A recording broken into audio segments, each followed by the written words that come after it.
Friends, welcome back to my channel. నేను మీ గాయత్రినండి.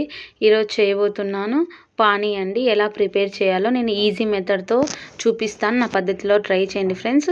ఇప్పుడు half నిమ్మకాయ సైజ్ అంతా అలాగా ఒక కప్పులో వేసి పెట్టుకోండి ఫ్రెండ్స్. ఇప్పుడు ఒక మిక్సీ జార్ తీసుకుందాము. హాఫ్ కప్పు కొత్తిమీర, హాఫ్ కప్పు పుదీనా, ఒక 3 పచ్చిమిర్చి, ఒక నిమ్మకాయ అండి, చిన్నది, పెద్దది అవసరం లేదు. ఒక నిమ్మకాయ అంతా అలాగ రసం పిండేసేయండి. ఇప్పుడు దాంట్లోకి మనము హాఫ్ స్పూన్ అంతా సాల్ట్ వేసుకుందామండి. కొన్ని వాటర్ వేసుకొని మెత్తగా పేస్ట్ పట్టుకొని పక్కన పెట్టుకోండి. అలాగ నేను చూపిస్తున్నాను చూడండి. తగినంత సాల్ట్ వేసుకొని ఇప్పుడు వాటర్ వేసి మిక్సీ మెత్తగా పట్టుకోండి.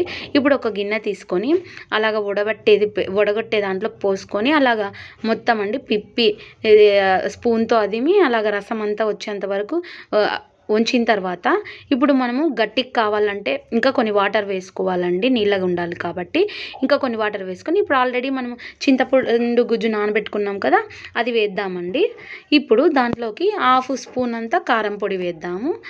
అలాగా ఇప్పుడు హాఫ్ స్పూన్ అంతా సాల్ట్ వేద్దామండి. చూసుకొని వేసుకోండి, మనం ఆల్రెడీ దాంట్లోకి వేసాం కదా. కారము ఉప్పు తగినంత చూసుకొని వేసుకోండి. ఇప్పుడు మనము హాఫ్ స్పూన్ అంతా ధనియాల పొడి వేద్దామండి. ఇప్పుడు అంతా అలాగ మిక్స్ చేద్దాము. ఒక స్పూన్తో కానీ నేను కప్పుతో మిక్స్ చేస్తున్నానండి. నేను చూపిస్తున్న విధంగా అలాగ కప్పుతో అంతా మిక్స్ చేసేయండి. కలిసిపోతుంది. చాలా టేస్టీగా ఉంటుంది ఫ్రెండ్స్ పానీ. పూరి కూడా నేను ఎలా తయారు చేయాలో నేను త్వరలోనే నెక్స్ట్ వీడియోలో పోస్ట్ చేస్తాను. అలాగ ఉప్పు కారాలు ఇప్పుడే సరి చూసుకోండి ఫ్రెండ్స్. నా వీడియోస్ నచ్చినట్టయితే ఫ్రెండ్స్ లైక్ చేయండి, షేర్ చేయండి, subscribe to my channel, comment చేయండి ఫ్రెండ్స్ ఏమేం చేయాలో వంటలు.